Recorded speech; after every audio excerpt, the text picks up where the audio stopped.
The internet, it's really wrong these days to look at the internet as a media channel or something. This made sense many years ago, and even then I would say it was questionable. Today you really have to look at the internet as a technical infrastructure, that's it.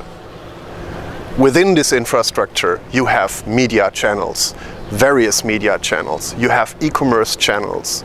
You have channels where you represent your brand, where people talk. You even have channels now where movies are broadcast via the internet. But the internet as such, for a business, is now really just a technical infrastructure. That's it. It's a sales channel. It's at the same time a media channel. It's a communication channel. It's a bit like telephone, TV, radio, newspaper, and the shop all in one thing. Yeah, and that's why, of course, it has a huge impact on businesses. Yeah, the latest phenomenon that I'm personally very intrigued by is social, local, mobile. So now we think, at the moment, the common perception is it's all big, it's global, it's at least nationwide. We do a Facebook campaign for the whole country. Fascinating, yeah? I think the next step is that we break it down into much smaller units again, and it becomes very local. And the restaurant next door is actually interacting with you via mobile internet access and social channels.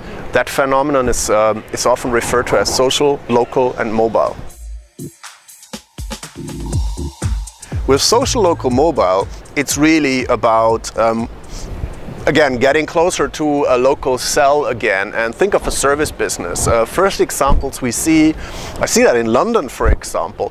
There are, say there's an Indian restaurant, right? And that Indian restaurant engages with me via an app, yeah?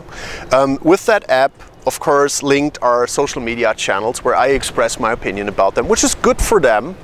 But the trick is that I immediately get like promotions and invitations and so on. So they can constantly drive traffic into the restaurant by interacting with me directly. If you look at it from a global perspective, that's going to be huge. It's not just the big brands.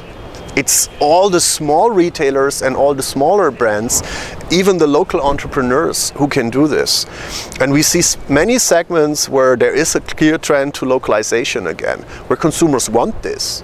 They want something that's close to them. I would say we can't be sure about that. In fact, it has threatened many businesses as well. It has almost killed businesses. It provided an environment for companies like Amazon or eBay, or you can go, if you go around the globe, you will always find startups that had huge success using the internet. Amazon, eBay are known everywhere. For them, it really boosted revenue, because without the internet, these companies wouldn't exist. But I would say, in general, it would be a bit of a misperception to say that the internet has really increased revenues for businesses. It provided new mechanics, yeah, and new marketing mechanisms, communication or sales mechanisms, but at the same time it threatens companies.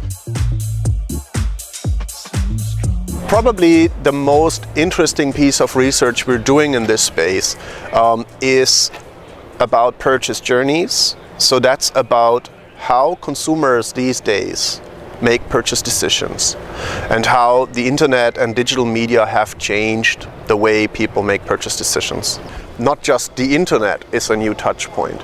Within the internet you have Facebook, you have consumer ratings, you have eventually Twitter, you have YouTube channels. All these are new touch points, and it's very important how they interact, if you like, with the traditional ones, with TV, radio, print, and so on.